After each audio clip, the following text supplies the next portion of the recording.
মানুষ চায় যে অন্ততপক্ষে আমাদের সম্মান করুক। মাননীয় প্রধানমন্ত্রীজি আপনার বিশ্বকর্মা যোজনা, যে 18টা গ্রুপ, যিনি কখনো যাদেরকে কেউ চিন্তা ভাবনা করেনি, সে 18টা গ্রুপকে উনি সম্মান দিয়েছেন। প্রায় 13,000 কোটি টাকা ওনাদের জন্য রেখেছেন। ওনাদেরকে ট্রেনিং দেওয়ার থেকে শুরু করে ওনাদের কিভাবে মানে আরও বেশি স্কিল্ড পার্সন বানানো যায় সেই ব্যবস্থা এখানে করেছে। আপনারা এই অ্যাক্ট ইস্ট পলিসির কারণে আমাদের 6টা ন্যাশনাল হাইওয়ে হয়েছে, আরও 4টা অন প্রিন্সিপাল মানে অলরেডি এটাকে গ্রহণ করেছেন। তার মধ্যে একটা আমি মাননীয় প্রধানমন্ত্রীজির সাথে কথা বলেছি, আমি MORTH যিনি ইউনিয়ন মিনিস্টার গাডকারিজির সাথে কথা বলেছি। সেখানেও কমলপুর থেকে একটা, যেটা গন্ডা আমবাসা হয়ে গন্ডা তৈসা হয়ে সেটা আমাদের শান্তির বাজারে যাবে, বলছে যে এটা ওনারা করবেন, আমাকে কথা দিয়েছেন। এখানে স্বাস্থ্যের বিষয়ে যদি আমরা কথা বলি, এখানে আজকে প্রায় 9টার মতো নতুন নতুন স্পেশালিস্ট, সুপার স্পেশালিস্ট। আগে সুপার স্পেশালিস্ট ত্রিপুরার যারা ছেলেমেয়েরা তারা আসতে চাইতো না, পড়াশোনার পরে বাইরে থাকতো, কারণ তাদেরকে আলাদাভাবে সম্মান দেওয়া হতো না। আমাদের এখানে ডাইরেক্টর সাহেব আছেন, উনি জানেন ভালো করে যে এখানে আসার পরে তাদেরকে আমরা তাদের গ্রেড আলাদা করে আমরা করেছি। এখানে ত্রিপুরা হেলথ সার্ভিসের আমরা নতুনভাবে পুনর্গঠন করেছি যাতে ওনাদেরকে সম্মান দেওয়া যায়। ওনারা আসছেন এখন, ত্রিপুরার ছেলে মেয়ে বিদেশ থেকে ভালো ভালো ডিগ্রি নিয়ে এখন ত্রিপুরাতে এই যে আমাদের যে বিভিন্ন স্পেশালাইজেশন আছে সেখানে ওনারা কাজ করছেন। আস্তে আস্তে করে আমাদের একটা মানসিকতা, এখানে কোনো চিকিৎসাই হয় না, চিকিৎসা হয় না, বাইরে চলে যেতে হবে, বাটি গুটি বিক্রি করে, বাড়িঘর বিক্রি বন্ধক রেখে, সোনা দানা যা আছে বিক্রি করে বাইরে যেত। এখন কিন্তু আস্তে আস্তে করে অনেকটা কমে গেছে। আমি বলছি না সব হয়ে গেছে, কিন্তু আমরা চেষ্টা আছে। এখানে জিবি হাসপাতালে আমি নিজেও কয়েকবার যাই, সেখানে গিয়ে যেখানে আসন সংখ্যা যা ছিল তার দ্বিগুণ আসন সংখ্যা, মাটিতে শুয়ে থাকে, এত লোড। আমরা বলছি না, এখন সমস্ত ডিস্ট্রিক্ট হসপিটাল, সাব ডিভিশন হসপিটালগুলোকে আরও স্ট্রং করতে হবে যাতে করে রেফারের সংখ্যাটা কম হয়। আমি নিজেও এখানে বিশালগড় হসপিটালে আমি কাজ করে গেছি, আমি জানি সবচেয়ে বেশি এখানে রোড ট্রাফিক অ্যাক্সিডেন্ট হতো। জিরানিয়াতেও দেখেছি রোড ট্রাফিক অ্যাক্সিডেন্ট সবচেয়ে বেশি হতো। এবং যেভাবে মানে যখনই আসে এখানের যে ডাক্তারবাবু আছে, ইচ্ছে করলে উনিও ট্রিটমেন্ট করতে পারেন, কিন্তু যে পেশেন্টের সাথে যে পার্টি আসে তাদের চাপের কারণে, যে আমি যদি কিছু একটা করি ডাক্তারবাবুদের, আমি ওনাদেরকে বলি যে you have to take the risk, কারণ তোমার এক্সপার্টাইজটাও তাতে এস্টাবলিশড হবে। তো এই যে একটা ডাক্তার এবং যারা মুমূর্ষু ব্যক্তি তাদের যে একটা রিলেশন, সেটা যত বেশি সুদৃঢ় হবে তত বেশি আমাদের স্বাস্থ্য ব্যবস্থা এখানে উন্নতি হবে। আমাদের এখানে যে করের যে আয়, আমরা যে ট্যাক্স, আমরা একটা হচ্ছে নিজস্ব কর আর কর বহির্ভূত যে কর আছে, সেখানে এখন পর্যন্ত ত্রিপুরাতে 236% ইনক্রিজ করেছে এবার। কারণ আপনার কাছে পয়সাও থাকতে হবে, পয়সা না থাকলে আপনার কীভাবে কাজ করবেন? এতগুলো প্রকল্পের উদ্বোধন করলাম, পয়সা থাকতে হবে। তো এখানে 236% আপনার সেই রাজস্ব আদায় আমাদের হয়েছে। এবং আপনারা শুনে খুশি হবেন যে সার্বিক উন্নয়নের জন্য আমরা গত যে বাজেটে আমরা ছিল প্রায় 27,000 কোটি টাকা, আর এবার আমরা 34,000 কোটি টাকার আমরা বাজেট রেখেছি। এটা কি করে সম্ভব হলো? এটা এই কারণে সম্ভব হলো যে কেন্দ্রীয় সরকার দেখেছে ওনারা প্রতিটা পয়সা যেভাবে কাজ করছেন, যেভাবে তার ইউটিলাইজ করছেন, এর জন্য প্রায় 4,000 কোটি টাকা জাম করে আমাদেরকে কেন্দ্রীয় সরকার আমাদের দিচ্ছে বিভিন্ন ডিপার্টমেন্টে। তো 32,000 কোটি টাকা যে আমরা জাম করে আমরা করলাম, সেটা আগামী দিন আমাদের জন্য একটা চ্যালেঞ্জ যে আমরা আরও যাতে বেশি করে আর বাজেট বাড়াতে পারি, মানুষের সার্বিক উন্নয়ন আমরা করতে পারি। আমাদের যেটা ক্যাপিটাল এক্সপেন্ডিচার, যদি ক্যাপিটাল এক্সপেন্ডিচার যদি আমরা বেশি না বাড়াই তাহলে বাইরের থেকেও মানুষ আসবে না এবং বিভিন্ন যে প্রকল্পগুলো সেগুলোও সম্ভব হবে না। এর জন্য প্রায় 8,000 কোটি টাকার মতো এবার আমরা বাজেটে রেখেছি। এখানে আমাদের আত্মনির্ভর যে এত বাজেট যে আমরা বাড়লাম, এতে একটাই প্রমাণ হয় যে আমরা কিন্তু সেলফ রিলায়েন্স আমরা অনেকটা বেশি আমরা হতে পেরেছি। এখানে প্রাণী সম্পদ, মৎস্য, নগর পরিকাঠামো, দক্ষতা প্রশিক্ষণের জন্য বিশেষ গুরুত্ব দেওয়া হয়েছে। মুখ্যমন্ত্রী প্রাণী সম্পদ বিকাশ যোজনা করা হয়েছে, মুখ্যমন্ত্রী মৎস্য বিকাশ যোজনা করা হয়েছে, মুখ্যমন্ত্রী নগর উন্নয়ন প্রকল্প, সেগুলো বাস্তবায়নের চেষ্টা হচ্ছে। আর সবচেয়ে বড় হচ্ছে আমাদের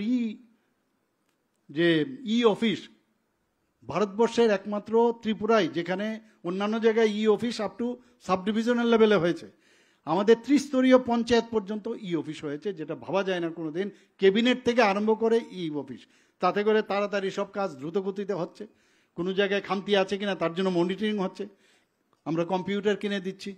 তো এতে করে কাজের যে স্মার্ট যে ওয়ার্ক, সেটা আমরা ত্রিপুরার মধ্যে আমরা প্রতিষ্ঠিত করতে পারছি। আমাদের এখানে সামগ্রিক যে অপরাধের যে স্থান মহিলাদের জন্য আমরা দেখেছি যে এখানে অনেক শতাংশ আমাদের এখন কম হয়েছে। মাদকের বিষয়ে আমার ডিএম সাহেব এখানে বলেছেন, ত্রিপুরাতে আমরা বারবার বলেছি জিরো টলারেন্স, বিশেষ করে সিপাহীজলা।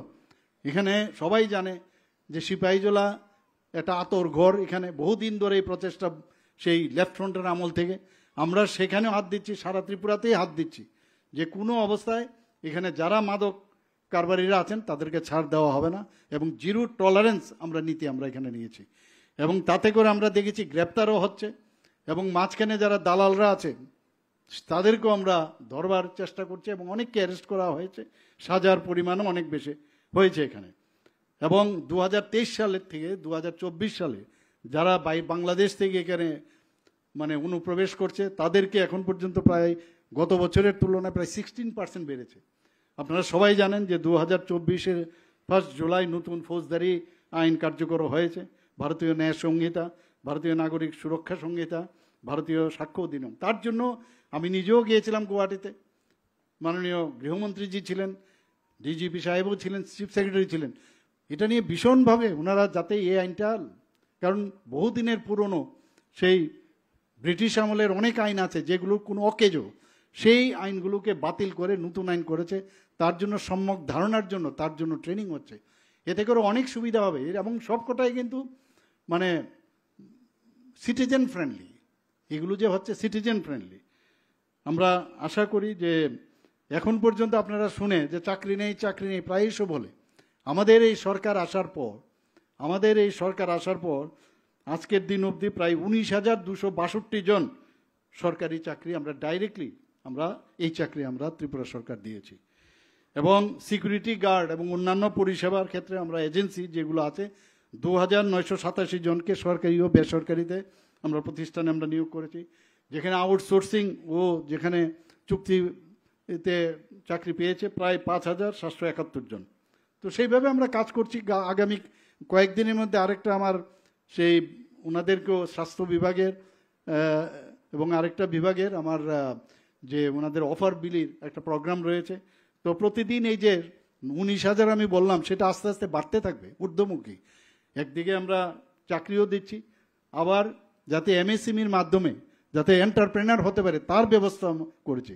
এখানে মাইক্রোতে আমি দেখেছি প্রচুর, প্রায় 2.1 লাখ মানুষ আজকে মাইক্রো এন্টারপ্রাইনার হয়েছে। চাকরির জন্য যাতে শুধু হন্যে ঘুরতে না হয় সেই ব্যবস্থা আমরা এখানে করেছি। আমরা এখানে বোন মেরো ট্রান্সপ্লান্টের জন্য ব্যবস্থা করছি, কিডনি ট্রান্সপ্লান্ট শুরু হয়ে গেছে। বোন মেরো ট্রান্সপ্লান্টের জন্য মোহন ফাউন্ডেশন করে এটা ভারত বিখ্যাত একটা ফাউন্ডেশন আছে, তাদের সাথে আমরা মুভ করতে যাচ্ছি, ওনাদের সাথে কথাও হয়েছে। এখানে কিডনি ট্রান্সপ্লান্ট হয়েছে 2টো, আরও আগামী কয়েকদিনের মধ্যে কিডনি ট্রান্সপ্লান্ট আরও হচ্ছে। এখানে বাইরে যেতে হয় না। ত্রিপুরাতে এখন যদি আমি বলি এখানে এত কাজ আমরা করছি, শেষ করা যাবে না। এবং কথায় কথায় কিন্তু আগে মানুষ বাইরে চলে যেত, এখানে সব ধরনের এখন সুবিধা আছে। বিভিন্ন যে বিশ্ববিদ্যালয় আজকে এখানে প্রায় 3 থেকে 4টে প্রাইভেট ইউনিভার্সিটি এখানে অলরেডি কাজ করছে ওনারা। সেন্ট্রাল ইউনিভার্সিটি আছে, আমাদের এমবিবি ইউনিভার্সিটি আছে সরকারে, এখানে ডেন্টাল কলেজ হয়েছে। এমবিবিএসের সিট আমাদের সময় থাকতো 10টা আর 12টা সিট, ডেন্টালের জন্য একটা সিট থাকতো, সেই জায়গায় আজকে ডেন্টাল কলেজ আমরা করার সুবাদে সেখানে 63টা সিট হয়েছে, আর এমবিবিএসের জন্য 400 সিট হয়েছে। আরও আগামী দিন বাড়বে। আমাদের ছেলেমেয়েরা ত্রিপুরাতেই পড়বে। বাইরে গিয়ে পড়াশোনা কত কষ্টকর, গার্জিয়ানদের কত অসুবিধা হয় সেটা মানে আমরা নিজেরা বুঝি, এবং তাতে করে অনেক সুবিধা হচ্ছে। ব্রু রিয়াং শরণার্থীদের কত রকমের ক্রোকোডাইল টিয়ার্স আমরা দেখেছি। আমাদের সরকার আসার পর এই ব্রু রিয়াং শরণার্থীদের, যেখানে 500 কোটি টাকা তাদের জন্য বরাদ্দ রেখেছিল, সেখানে 800 কোটি টাকা দিয়ে আমাদের মাননীয় প্রধানমন্ত্রীজি, মাননীয় গৃহমন্ত্রীজি সেই ব্যবস্থা করেছেন তাদেরকে কিভাবে মানে ওনাদেরকে পুনর্বাসন দেওয়া যায়। তো আমরা সব দিকে আমরা কাজ করছি এবং আজকের এই যে উদ্বোধন, এখানে আজকের যে এখানে ভিত্তিপ্রস্তর আমরা ভার্চুয়ালি করলাম, সেগুলো আগামী দিনে আমি যেখানে ভিত্তিপ্রস্তর স্থাপন করি আমি বসে থাকি কবে সেটার উদ্বোধন হবে ফিজিক্যালি, সে তার জন্য অপেক্ষা করি। এবং আমাদের কাজগুলো কিন্তু সরকারি পর্যায়েও আমাদের যারা অফিসাররা সবাই মিলে কিন্তু কাজটা করছে।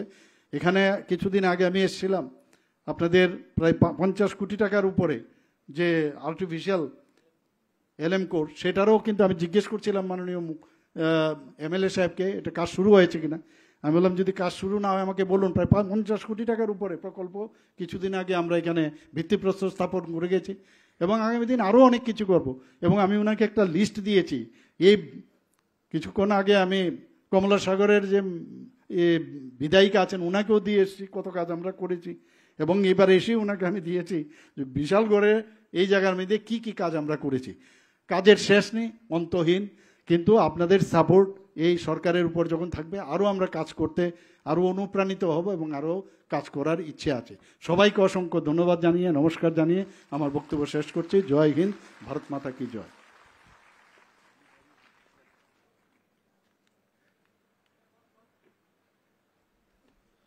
অসংখ্য অসংখ্য ধন্যবাদ মাননীয় মুখ্যমন্ত্রী মহোদয়কে ওনার এই মূল্যবান আলোচনার জন্য। একটা